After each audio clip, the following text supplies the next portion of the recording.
Hi Hans, welcome to the world of level 30. Uh, Sorry I've been gone for so long. I recently moved and it was a whole bunch of stuff.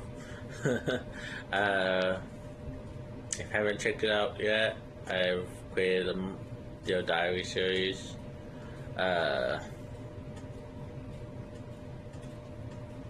Nice to see you again. Uh, just been busy. I wrote a book, trying to get it published right now. Uh, and going to start trying to create more music and really get into trying to publish this book. Uh, and I wrote some short stories. But today I basically wanted to catch up on it with y'all and share like a chapter or two with the book I wrote. See if y'all interested and stuff. And I will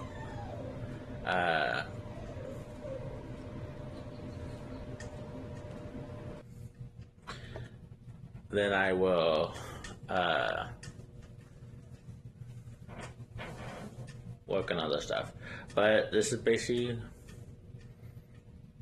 I just want people's feedback, what they like, what they don't like about it,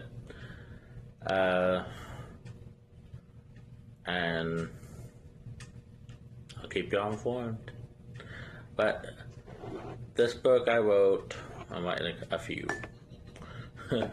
But this book I wrote is called Ashes of Mercy.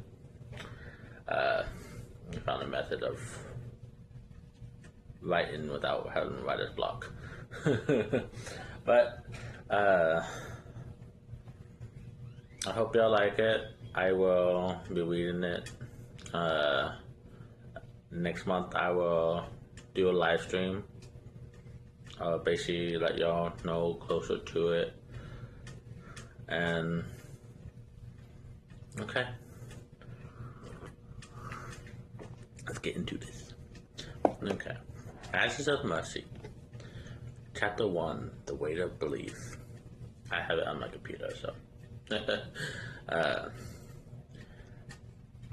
Stacy learned early that hope was heavy, not that bright, weightless thing people pretend it was, but something dense and exhausting, like carrying water in cupped hands and being blamed for every drop that spilled.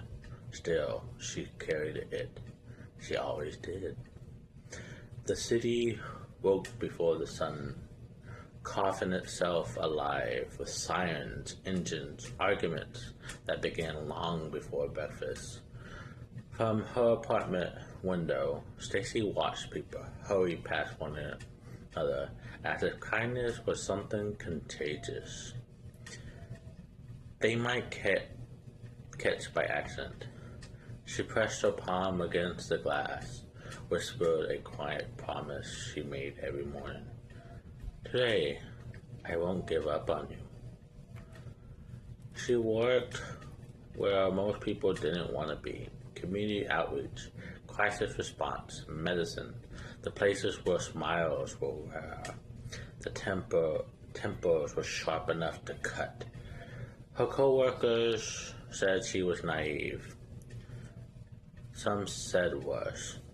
But when someone needed to be heard instead of handled, Stacy was the one they called. That morning, a boy no older than 12, sat across from her at a folding table, arms crossed, tight like he was holding himself together. They said it was my fault, he muttered. For what? Stacy asked gently. For getting hit.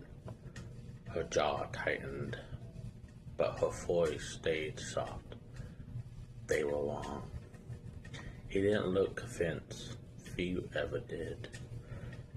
After he left, she sat alone in the room, staring at the empty chair.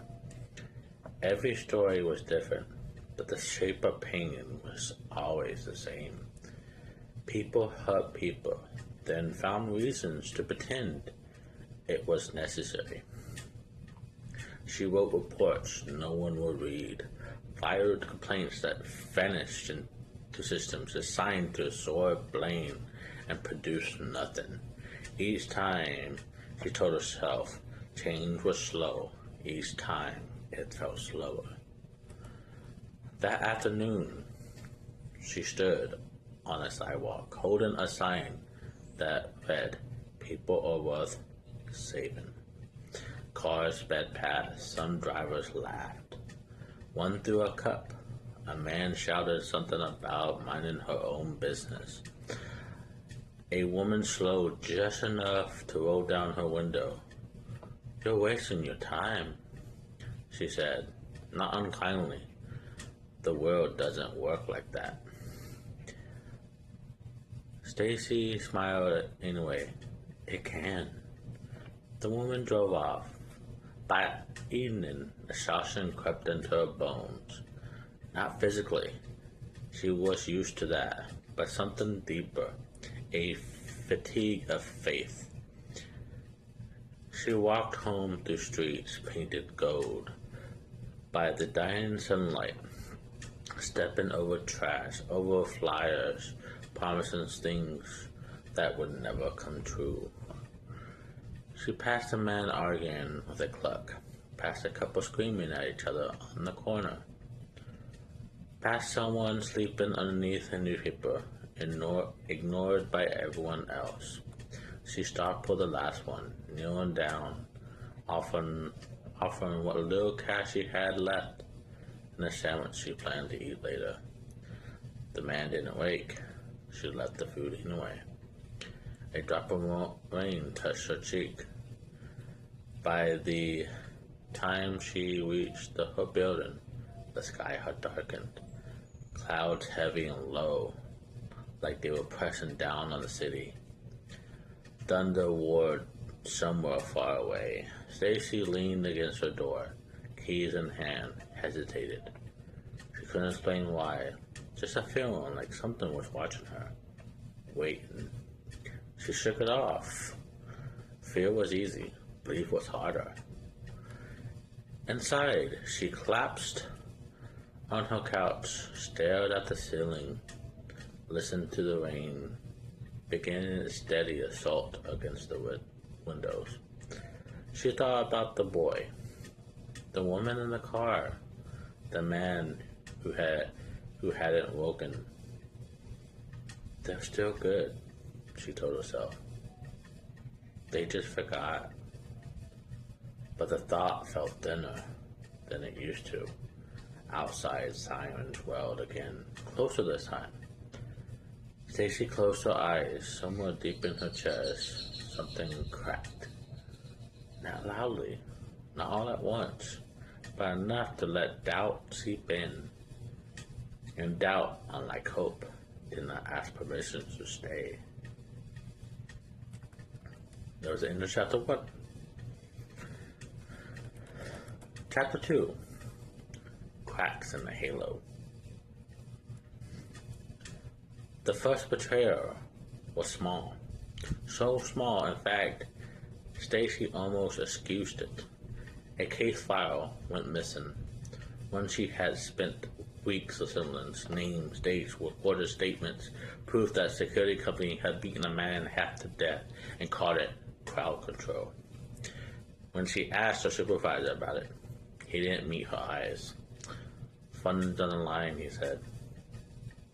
We were being advised to let this one go. Advised by who? He sighed. Already tired of the conversation. People who are more powerful than us. Stacy nodded. She always nodded. But something cold burst inside of her spine, like a finger tracing her warning. That night, she dreamed of feathers falling into water, each one dissolving before it reached the bottom.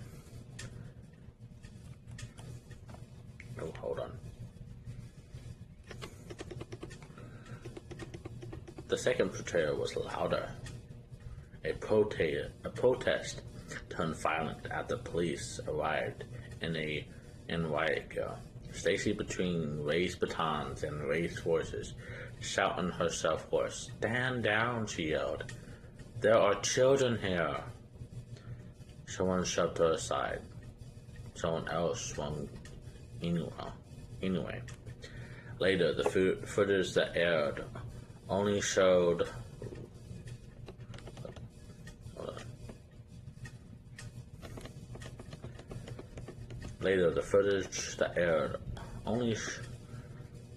showed only the crowd throwing the first stone. Her voice was edited out, her presence erased. Online, people called her a liar, a provocateur, a plant. Strangers sent her messages filled with bile and threats. She stared at the screen, hands trembling, for each time wondered how many lies it took to bury the truth completely. The third betrayal came from someone she trusted. Marina had shared coffee with her for years, listened to her doubts, praised her courage.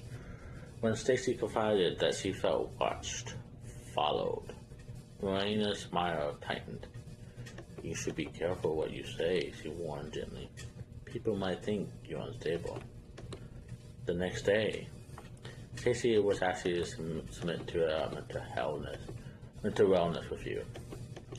She walked home afterward in a fog, the city stretching, warping at the edges of her visions. Street lights flickered as she passed. One went dark entirely, glass shattering behind her without even being touched. She turned. No one was there. Her reflections in the storefront window lingered half a second longer than it should have. She blinked. It snapped back in place. By the end of the week, her name was being dragged through official channels. Her access reduced. Her calls ignored. The people that helped her cross the street. She had helped cross the street to avoid her. The people she had helped cross the street to. People she had helped cross the street to avoid her. Sorry. Fear was easier than loyalty. "Why are you doing this?" she asked the city out loud. Under her breath, the answer came not in words, but in sensation. Time slowed. A car screeched past the intersection, spinning out of control. Stacy moved without thinking. She reached out.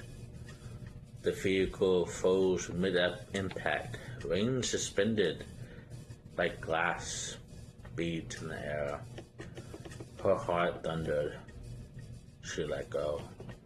Reality snapped back, metal colliding, screams filling the space she had stolen from time. No one noticed what shouldn't have been possible, except her. She stayed away. She stumbled away, pulsing, racing, hands glowing faintly before the light sank beneath her skin, like a secret returning home. That night, she found a feather on her windshield. It was enormous, ashen gray, veined with silver, too large to belong to any bird. She knew. When she touched it, her head filled with images she had never lived. Fields of bone beneath the red sky, scales balancing souls instead of weight, her voice calling names and closing doors forever. She yanked her hand back, gasping. The feather burned to smoke. The final betrayal of the week came in the rain. She heard shouting in the alley again. The same pattern, the same choice. Her instinct screamed her no this time, but her belief was stubborn. She stepped forward. "Hey," she called. "Leave him alone." The figures turned. Faces she recognized, people she had defended, helped, testified for. Recognition flickered in their eyes, then calculation. "Wrong place," one of them said. A hand closed around her wrist. Another shut her back. She struggled, panting, clawing its way to her throat. "Please," she said. "You know me." They did. That was the worst part. Something inside her snapped. Not completely, not yet, but enough to let something ancient breathe. The air grew heavy. The shadows stretched unnaturally long. One of them froze, eyed wide, as seeing something behind her that made his soul recoil. Stacy felt it then. Not anger, judgment. She tore free, not by strength, but in individual. I don't know how to spell that. I just can't pronounce it. Inevitability. The men staggered back, suddenly dizzy, suddenly afraid. She ran before she could do something she couldn't take back. Above her, thunder split the sky like a warning or a herald. She didn't look back.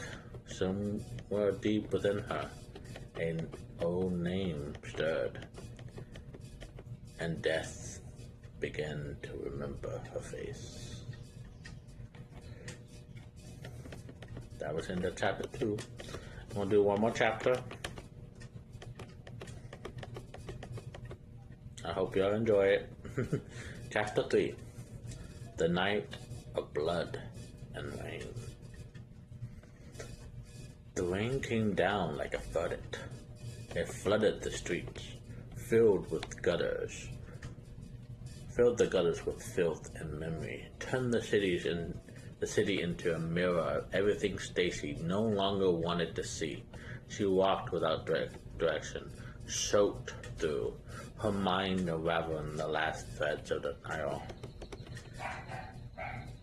Every step echoed with faces. Every face carried a choice she had made, and a choice they would make again. She felt watched, not followed, observed. The sensation pressed against her from above, from beyond, like an eye fixed at a point in time that could no longer be altered. The alley opened before her without warning. She knew it the moment she stepped in. This was the place. The air thickened, sound dulled. Even the rain seemed hesitant, falling slower, heavier, as if the world was bracing. A voice spoke behind her. You should have learned." She turned. They emerged from the shadows one by one. 6 figures, faces hidden, hands already armed. One of them stepped forward, boots blasting into the crimson tinge, water pouring on the ground. "You keep sticking your nose where it doesn't belong," he said. "People like you make things complicated." Stacy's heart hammered, but she didn't run. "Someone's hurt," she said. "I can help." Laughter cut through the city, sharp and joyless. "Always a saint," another voice sneered. "Thought you get what you deserve sooner or later." The first blow knocked the breath from her lungs. She hit the wall hard. Vision exploded into the stars. The pain followed, fast and brutal and efficient. They knew where to hit. They wanted her alive long enough to understand. Between strikes, she tasted blood, rain. Why? She thought. Not to them, but to the world. The answer came as a whisper beneath the storm. Because you keep choosing mercy. Something moved in the air. Not wind, not sound. Attention. The Watcher had arrived. She felt it before she saw it, a presence so fast it made her pain feel small. Time slowed again, but this time it did not stop. It bowed. The men froze in motion, faces twisted in confusion and fear. Above the alley, the darkness folded inward, revealing the outline that did not belong to any geometry meant for human eyes. It did not descend, it focused. Stacy's vision blurred and then cleared beyond what sight should allow. She saw threads. Every person in the alley was bound by them. Some frayed, some knotted, some already severed.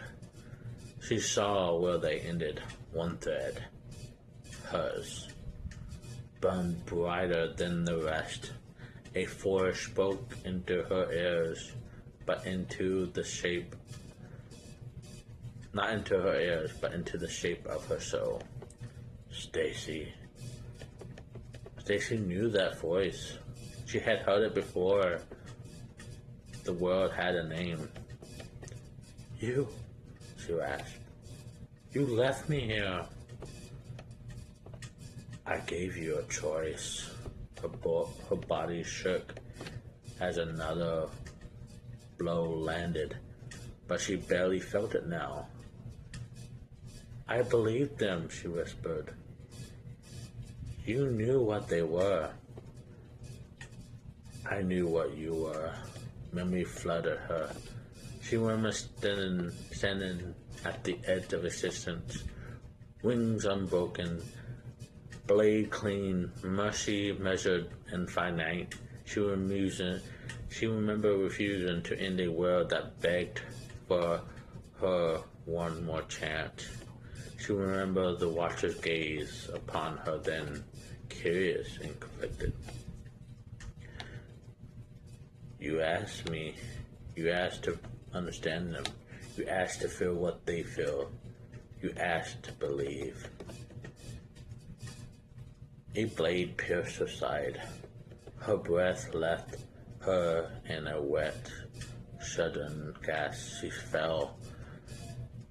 Rain rushed to fill her lungs. Blood spread beneath her like a dark halo. I did, she said weakly, and they failed. The Watcher present tightened like something like regret ripping through empathy. And so you did. Her heart shuddered, the world dimmed.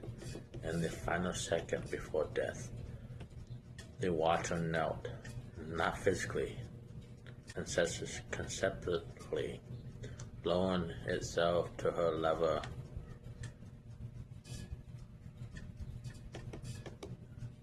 I will not erase your suffering. I will not unmake your choice. The alley vanished. She stood instead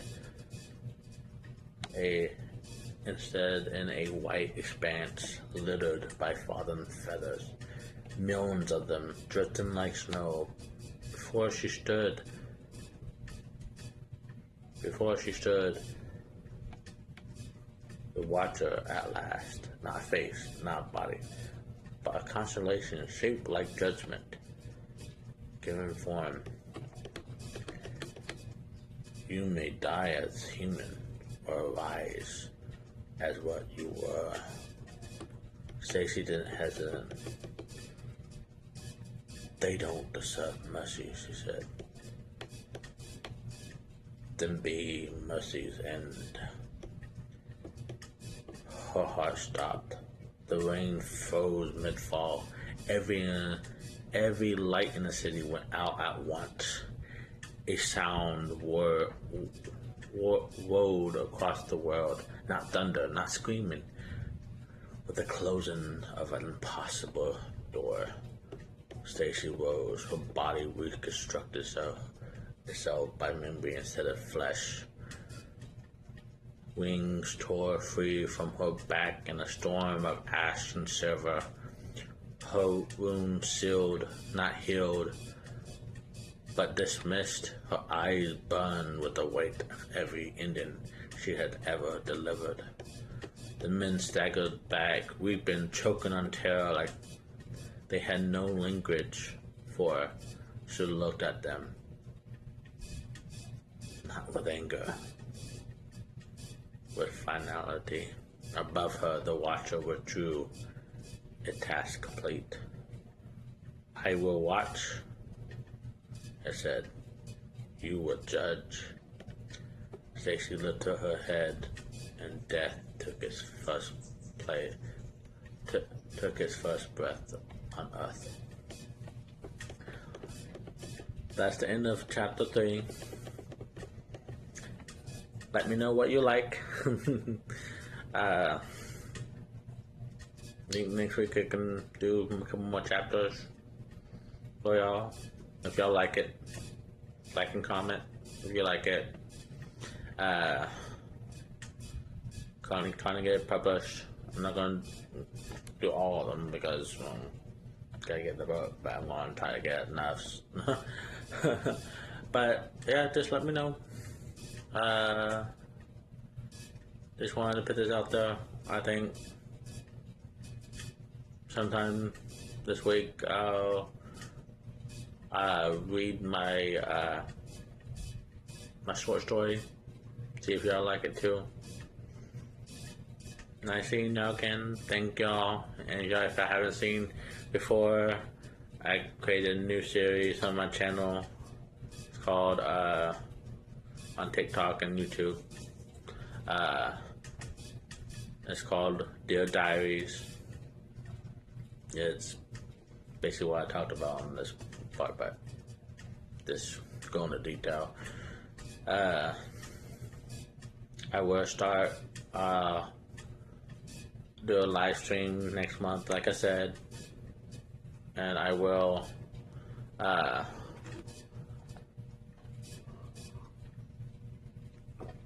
need my coffee. I will do a live stream next month. Try to, and I'm trying to start getting back into my music. Again, thank y'all. Y'all have a wonderful day. Nice seeing y'all again. Thank y'all all for your support. Bye.